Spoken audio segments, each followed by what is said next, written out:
So we're just about halfway through the year, so let's talk about some of my most anticipated movies for the rest of 2022.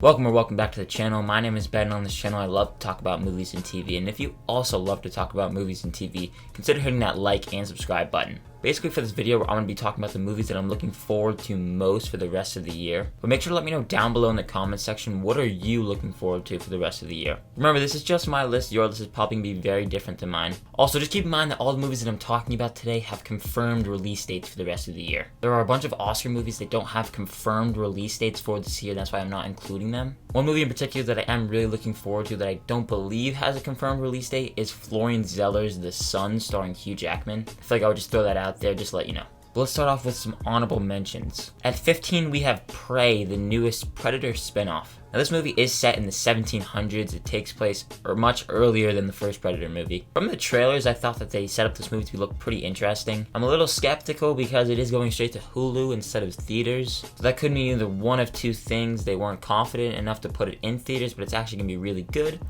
Or they weren't confident enough to put it in theaters because they know it's not a good movie. But we'll have to see. At 14, we have The Menu, starring Anya Taylor-Joy and Ralph Fiennes. Now, this movie is another trailer that I saw, got me very interested. I think it's gonna be a little comedy, a little horror, a little thriller. It's about a couple who goes to this island. They go to this exclusive restaurant, and Ralph Fiennes, who plays the chef, I think he has some tricks up his sleeve, let's just say that. I think very much so it could be similar to this movie called Fresh, which came out earlier this year. And I really had a fun time with that movie. I won't go into why I feel like they're similar, because they kind of have to play with the human body parts, we'll just say that. But definitely check out Fresh if you haven't already, and I'm looking forward to The Menu. Above that, Amsterdam, which has an absolutely stacked cast. Christian Bale, Margot Robbie, John David Washington, Robert De Niro, Rami Malek, Taylor Swift, among so many others. The poster literally just has everyone's name on it. Now, controversies aside with the director, I do not think he's a good person, but he does make some damn good movies. Silver Linings Playbook is fantastic. If you have not seen that one, I definitely recommend it. The Fighter 2 is another one of his best films. So he has proven to people around the world, critics and audiences, that he can make some damn good movies. And I just really hope that the cast brings their all, and it's another good movie from David O. Russell. At 12, Bullet Train, which comes out in actually just a couple weeks. After watching this video, you'll notice I won't have a couple more of the July releases that are coming out because I just felt like they were too soon. So I'm starting from August on.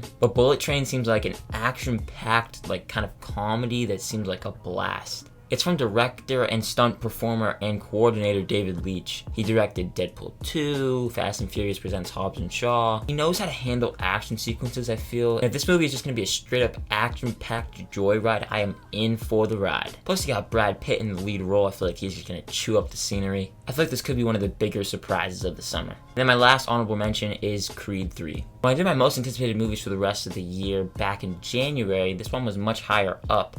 But there are movies because of trailers or promotional art that I'm looking forward to more, because we still haven't seen really anything from Creed 3. We have no sense of the plot, there's no trailer, so I'm just looking forward to this movie because of how good the past two Creed movies were, and it's another movie in the Rocky franchise. Plus, Michael B. Jordan is in the director's chair this time around, as well as starring in it again. So I am looking forward to this one. I think it could be pretty good. But coming in at number 10 is Black Adam, starring Dwayne "The Rock" Johnson. Now, this movie has been in development hell for like over a decade. They've been trying to make this movie for so long, and the fact that it's finally coming out is pretty incredible. We obviously all know how good of an actor The Rock is, whether that's in the big blockbuster movies or in the more dramatic roles too. This could be either a pretty good superhero movie that will be memorable, or on the flip side of it, it could be a superhero movie that we'll all watch, we'll forget it existed in about a month, and we'll be okay with that. All I'm looking for in this movie is really for it to be memorable. Give us fun action sequences,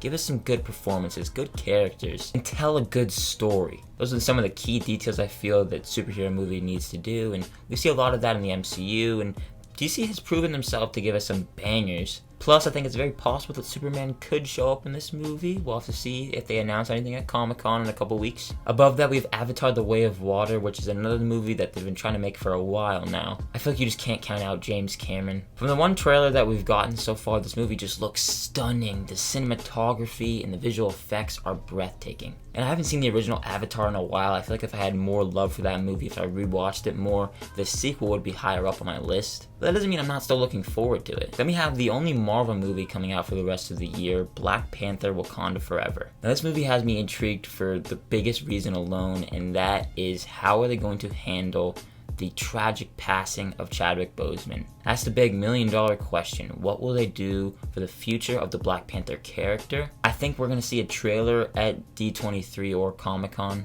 The fact that Ryan Coogler is returning into the director's chair, I feel a little more confident in this movie being good. There's no real plot for this movie either, so we're just going to have to see if it's any good. But then we have a movie that I'm actually just getting chills thinking about, and I don't even want to talk about it.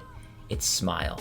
Now, if you don't know anything about this movie, lucky for you, because I saw the trailer for it and just the teaser that they gave, oh my god, this thing scares the shit out of me. It's a horror movie about people being possessed and then not being able to stop smiling, which is just creepy. I really hope this movie is good because horror movies, they're very much so hit or miss. I have a feeling this movie could be kind of bad, but I'm hoping it's a good horror movie that'll keep me on the edge of my seat, and hopefully it will be a fun time, not just rely on jump scares. I think it could be good. In 6th place, we have Glass Onion, a Knives Out mystery. Now, the first Knives Out was a big surprise, one of the best movies of 2019, one of my personal favorites too. The fact that Daniel Craig is returning as the detective. We have a whole new cast with a bunch of new characters. It's going to be another mystery, as the title would suggest. And Netflix gave writer-director Rian Johnson a shit ton of money. This movie is going to have another movie following it up too.